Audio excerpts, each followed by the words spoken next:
pancreas. Recall that the pancreas is sort of two organs in one. There's an exocrine pancreas that produces the digestive enzymes that are then secreted into the small bowel. And then there's the endocrine pancreas, which is what we're going to discuss in this particular chapter. The endocrine pancreas is actually composed of clusters of cells called the islets of Langerhans.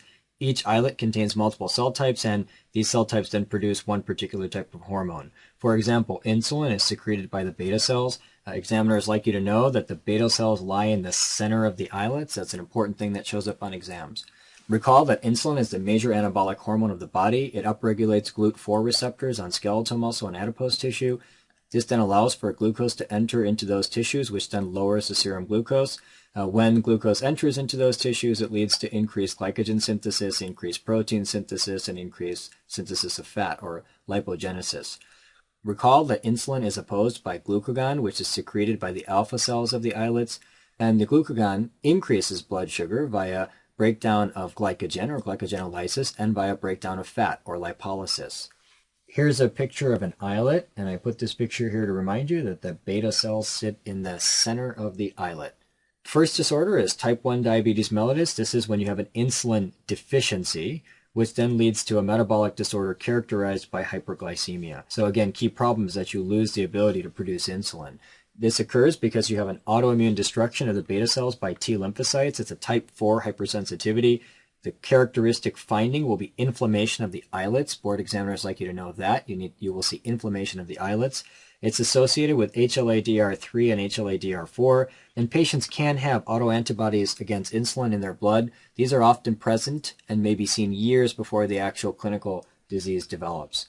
Now, this will manifest in childhood. That's when it usually occurs, and it manifests with features of insulin deficiency. So because there is insulin deficiency, the patients will have high serum glucose. Of course, a lack of insulin will lead to decreased uptake by skeletal muscle and fat.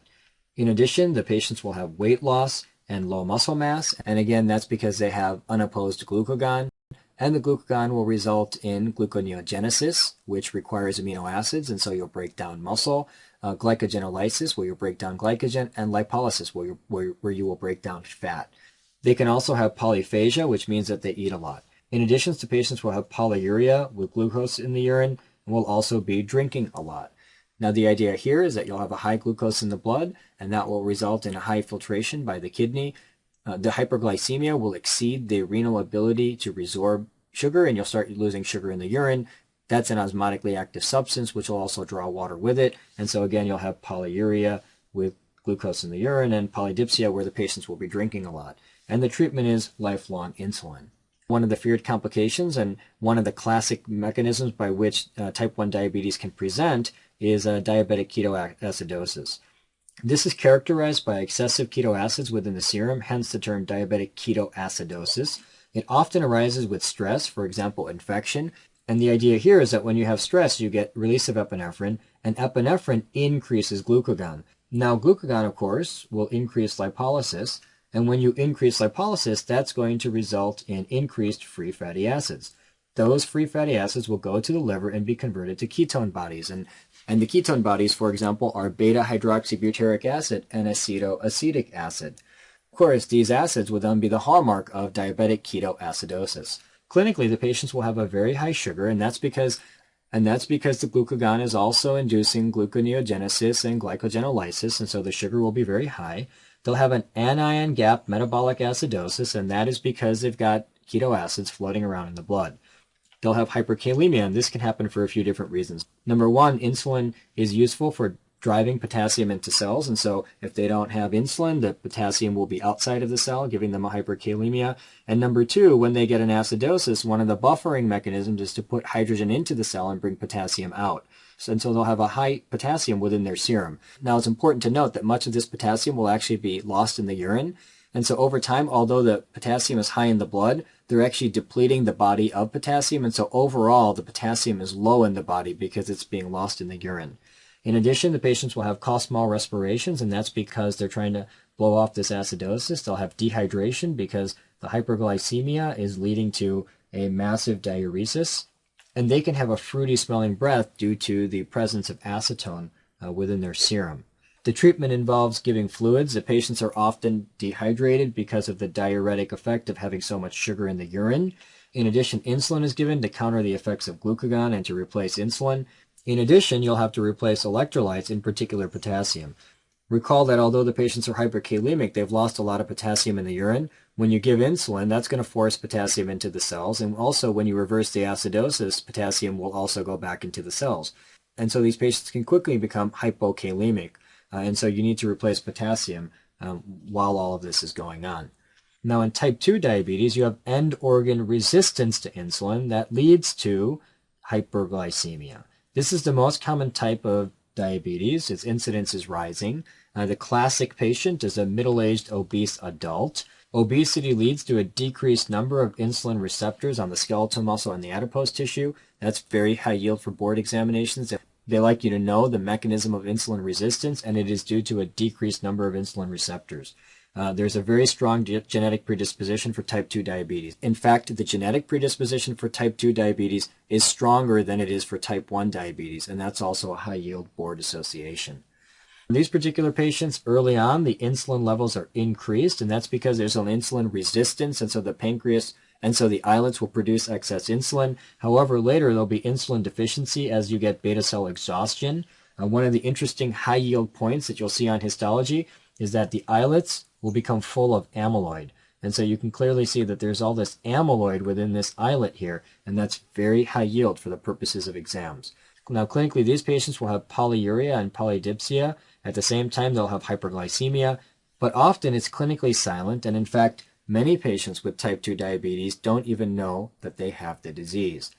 The diagnosis is made by detecting a high blood sugar. You can do so by finding a random blood glucose greater than 200, by measuring a fasting blood glucose, which should be greater than 126, or by doing a glucose tolerance test where you give the patients a specific amount of glucose and then measure the glucose after a few hours. And the presence of greater than 200 milligrams per deciliter of glucose 2 hours after the glucose load is also sufficient to make a diagnosis of diabetes. Treatment involves weight loss via diet and exercise, and in fact, this is the first-line treatment. You could give drug therapy to counter the insulin resistance, and finally, in the end stage of the disease, the patients do become insulin dependent. One of the key complications in type 2 diabetes is the risk for hyperosmolar non-ketotic coma. This is when the patients get very high blood glucose levels, which then leads to a life-threatening diuresis. So again, the high glucose will get filtered by the kidney, and the glucose is an osmotically active agent, which will then result in a massive diuresis. Now, this would then result in hypotension and coma, and in particular, it's important to note that ketones are absent. In this particular case, the patients do have small amounts of circulating insulin, and that insulin is sufficient enough to counter the effects of glucagon, and so ketones are usually absent. Again, going back to the term here, hyperosmolar, high blood sugar, non-ketotic, you don't have ketones, coma. You get life-threatening diuresis, which could put the patient into coma. Now, the last discussion as far as diabetes is concerned is to cover the complications of diabetes. And so basically what I would like to remind you is that there are two major mechanisms by which you get complications in diabetes. The first is non-enzymatic glycosylation of vascular basement membrane. Non-enzymatic means you don't need an enzyme, and glycosylation means that you're sticking sugar onto something. And so when you stick sugar onto the vascular basement membrane, it's going to result in certain complications. When this occurs on the large and medium-sized vessels, you're going to increase the risk for atherosclerosis. And this then leads to many of the complications of diabetes. For example, cardiovascular disease is the leading cause of death, and cardiovascular disease is caused by atherosclerosis. Peripheral vascular disease is a leading cause of non-traumatic amputations in diabetic patients. And so atherosclerosis and all its related complications will occur. In addition, diabetics also get non-enzymatic glycosylation of their small blood vessels. That then leads to hyaline arteriolosclerosis, and we covered this in detail in the vascular chapter. Now, the classic location for hyaline arteriolosclerosis would be in the kidney. And recall that if this is the afferent arteriole, and this is the glomerulus, and this is the efferent arteriole, a couple of things can happen. Number one, you're going to get preferential involvement of the efferent arteriole. That's going to increase the pressure within the glomerulus, creating a hyperfiltration injury. The initial phase will be that you'll get microalbuminuria. Eventually, you'll get sclerosis of the mesangium, resulting in Kimmel-Steele-Wilson nodules, which will then result in nephrotic syndrome. So one complication of the hyaline arteriolosclerosis within the kidney will be nephrotic syndrome. Another complication will be that you will get some arteriolosclerosis of the afferent arteriole. This will then decrease the blood supply to the glomerulus and can result in diffuse sclerosis of the glomerulus, which would then, of course, also result in chronic renal failure. And so these patients can develop chronic renal failure over time as well. Finally, the third complication of non-enzymatic glycosylation is that you will have non-enzymatic glycosylation of hemoglobin. And when you get non-enzymatic glycosylation of hemoglobin, that produces a special hemoglobin called hemoglobin A1C. And it's important to note that hemoglobin A1C is a marker of glycemic control, because remember that the red blood cells, they last 120 days. And so you can get an idea of how well the sugar has been controlled over a period of time by looking at hemoglobin A1C.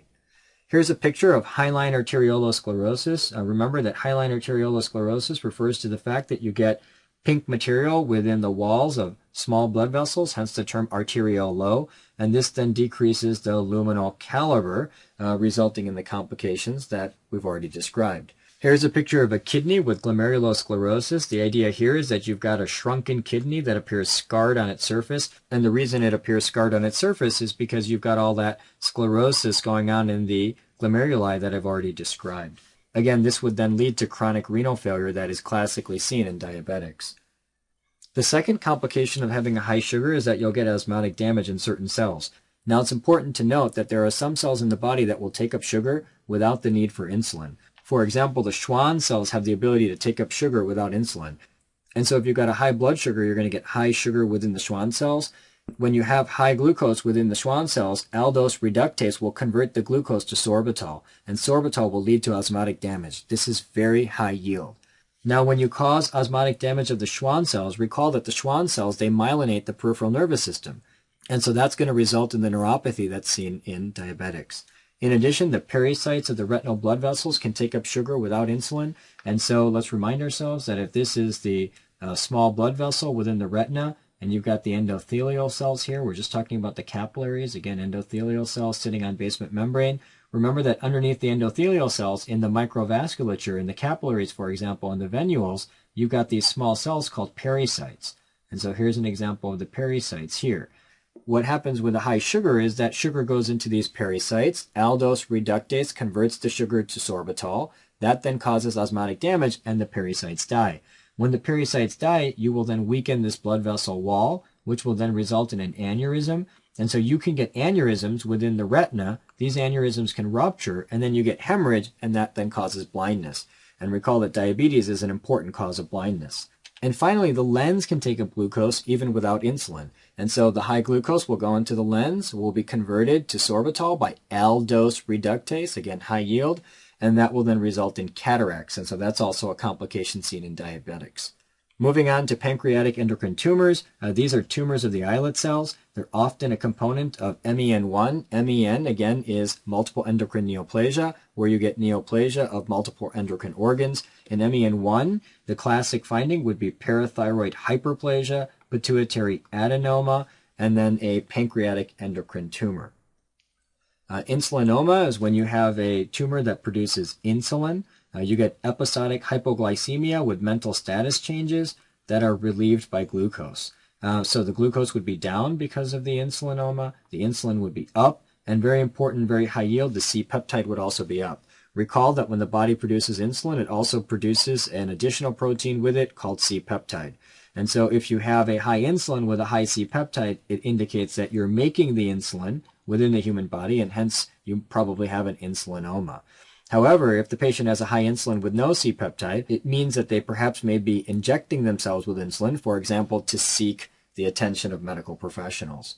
Gastrinoma is a tumor that produces gastrin. Recall that gastrin goes to the parietal cells of the stomach and then causes the parietal cells to produce acid via their proton pumps. So if you have a gastrinoma, you're going to get excess production of acid by the parietal cells, which will then result in treatment-resistant peptic ulcers. That's called Zolliger-Ellison syndrome. These ulcers can be multiple, and they can extend into the jejunum. And so these are some of the classic features of a gastrinoma. A somatostatinoma is when you have a tumor that produces somatostatin. Somatostatin inhibits gastrin, and so the patients will have low acid production by the stomach, or achlorhydria. Somatostatin also inhibits cholecystokinin. Recall that cholecystokinin, or CCK, is important for contraction of the gallbladder, and so when you have a somatostatinoma, you won't have contraction of the gallbladder. And lack of contraction of the gallbladder will increase the risk for gallstones and for steatorrhea. Of course, if you're not putting the bile into the small bowel, you won't be able to digest fat very well. and so the patients will get steatorrhea. VIP-OMA is a tumor that produces VIP or vasoactive intestinal peptide. This will result in a watery diarrhea, achlorhydria. Remember that VIP inhibits gastric acid secretion, and hypokalemia. And so these are the key findings in VIP-OMA. And that concludes our section on the endocrine pancreas.